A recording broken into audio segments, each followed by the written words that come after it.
कालच्या व्लॉग मध्ये तुम्ही बघितला अशा सुट्टीला आल्याने आज आम्ही चाललो दोघ जण त्यांच्या मामाच्या गावाला.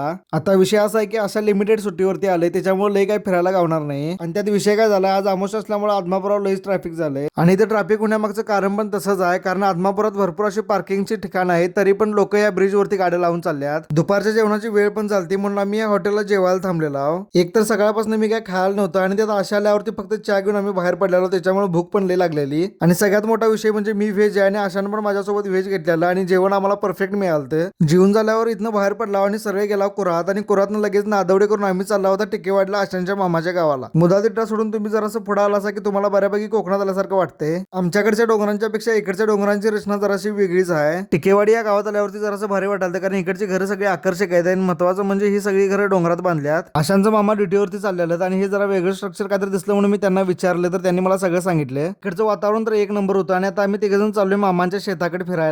शेताकडे जाण्याचं कारण म्हणजे आशांच्या मामाने ड्रॅगन फ्रूटची लागवड केली आणि ती मला बघायची होती. शेतात तर आता आम्ही पोहोचलोय, खरं एक गोष्ट माझ्या लक्षात आली, डोंगराच्या माथ्यापासून ते पायथ्यापर्यंत पूर्णपणे मामांचं शेत आहे. सगळ्यात महत्वाचं म्हणजे कडसनं कडवर सगळी ड्रॅगन फ्रूटची शेती आहे. आय थिंक 2.5 ते 3 एकराचा हा प्लॉट असावा. बऱ्यापैकी सगळे शेत हिंडून झाल्यावर ते आम्ही घराकडे आलो आणि घरात आवरून सगळं आता आम्ही निघालो परत गावाकडे. तर मित्रांनो, व्लॉग आवडला असेल तर फॉलो करायला अजिबात विसरू नकोसा.